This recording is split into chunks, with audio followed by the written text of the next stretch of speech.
آج کی اس ویڈیو میں غسل کے ہم وہ مسائل آپ کی خدمت میں بیان کریں گے جو کمنٹ کے ذریعے یا واٹس ایپ کے ذریعے ہم سے پوچھے گئے ہیں۔ یہ بہت ضروری مسائل ہیں جو آج ہم آپ سے شیئر کرنے جا رہے ہیں۔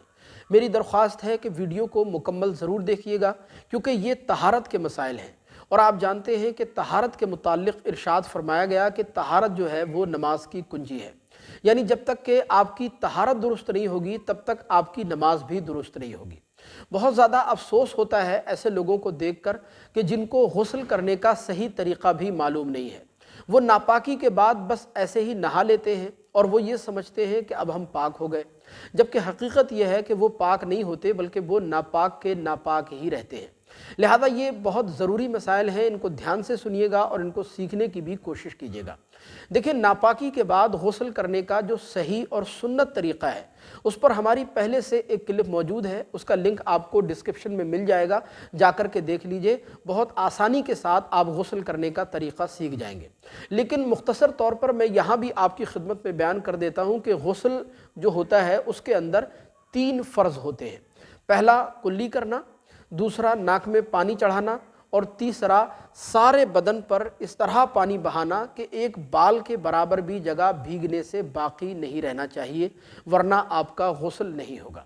لیکن میں ڈیٹیل میں جانا نہیں چاہتا، ڈیٹیل میں اگر آپ کو جاننا ہے تو ڈسکرپشن میں اس کا لنک موجود ہے۔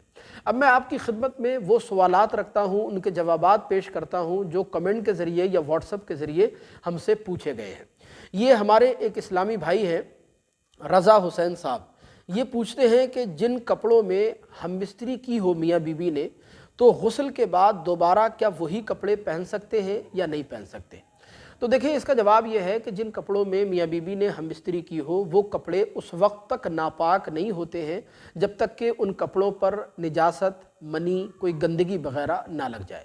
ہاں، اگر ان کپڑوں پر نجاست، منی، کوئی گندگی وغیرہ لگ جائے گی تو وہ کپڑے ناپاک ہو جائیں گے۔ لیکن اس میں بھی دھیان رکھنے کی بات یہ ہے کہ وہ کپڑے تبھی ناپاک ہوں گے اور کپڑے کا اتنا ہی حصہ ناپاک ہوگا جتنے حصے پر نجاست، گندگی، منی وغیرہ لگے گی۔ بعض لوگوں کے اندر یہ غلط فہمی ہوتی ہے کہ ہم مستری جن کپڑوں میں میاں بیوی نے کی ہو تو وہ یہ سمجھتے ہیں کہ سارے کپڑے ناپاک ہو گئے، حالانکہ سارے کپڑے ناپاک نہیں ہوتے۔ پہلی بات تو یہ کہ اگر ان پر نجاست، کوئی گندگی، منی وغیرہ نہیں لگی ہے تو وہ کپڑے ناپاک ہوتے نہیں ہیں، اور اگر منی یا نجاست وغیرہ لگی ہے تو کپڑے کا اتنا ہی حصہ ناپاک ہوتا ہے جتنے حصے پر وہ نجاست، وہ گندگی لگتی ہے۔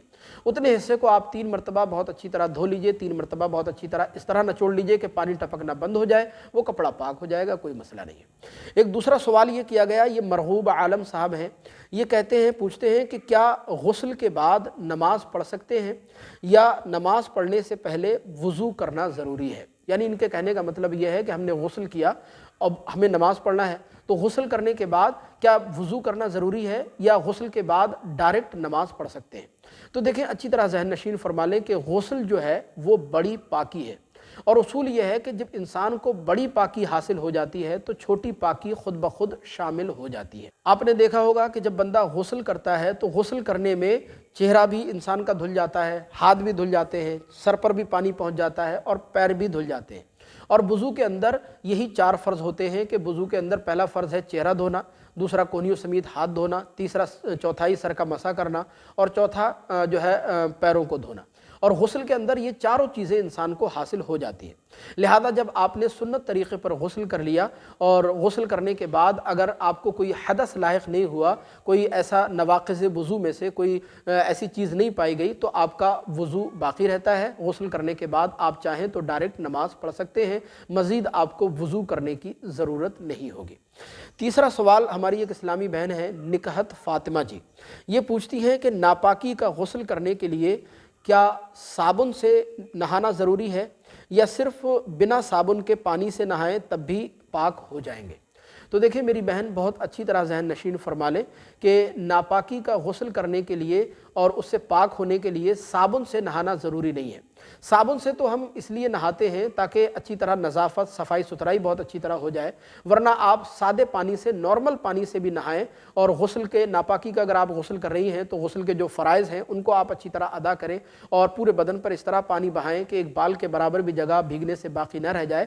آپ نارمل پانی سے، سادہ پانی سے نہا لیں بنا صابن کے، تب بھی آپ پاک ہو جائیں گی۔ صابن سے نہانا ضروری نہیں ہے، لیکن اگر صابن سے نہائیں تو اس میں بھی بہرحال کوئی حرج کی بات نہیں، یہ اور اچھی بات ہے۔ ایک سوال یہ کیا گیا، یہ کہتی ہیں کہ حیض کے بعد غسل کا صحیح طریقہ کیا ہے؟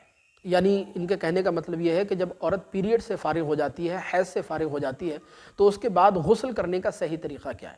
تو دیکھیں، اکثر عورتوں میں یہ غلط فہمی ہوتی ہے، وہ یہ سمجھتی ہیں کہ پیریڈ سے، حیض سے فارغ ہونے کے بعد عورتوں کے غسل کرنے کا کوئی الگ سے طریقہ شریعت مطہرہ نے متعین کیا، حالانکہ ایسا نہیں ہے۔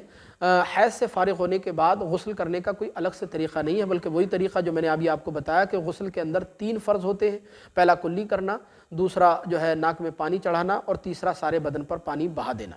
اور اس کا طریقہ یہ ہے کہ پہلے آپ اپنے بدن کو دیکھیں، اگر کہیں کوئی گندگی، کوئی نجاست وغیرہ لگی ہوئی ہو تو اس کو اچھی طرح صاف کر ڈالیں، اس کے بعد نماز کے جیسا وضو کر لیں، اس کے بعد سیدھے کندھے پر پانی بہائیں، پھر بائیں کندھے پر پانی بہائیں، پھر سارے بدن پر اس طرح پانی بہائیں کہ ایک بال کے برابر، ایک روئی کے برابر بھی جگہ بھیگنے سے باقی نہیں رہنا چاہیے، تو آپ کا غسل جو ہے وہ بلا شبہ ہو جائے گا اور آپ پاک ہو جائیں گے۔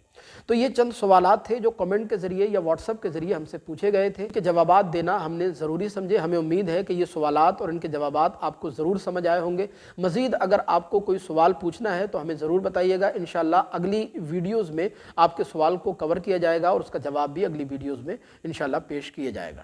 ہمیں امید ہے کہ یہ ویڈیو آپ کو ضرور پسند آئی ہوگی۔ مزید آپ سے درخواست ہے کہ ثواب جاریہ کے لیے اس کو آگے ضرور شیئر کیجیے گا، اور اسی طرح کے مسائل جاننے کے لیے چینل کو سبسکرائب کر کے ضرور رکھیے گا۔ السلام علیکم ورحمۃ اللہ۔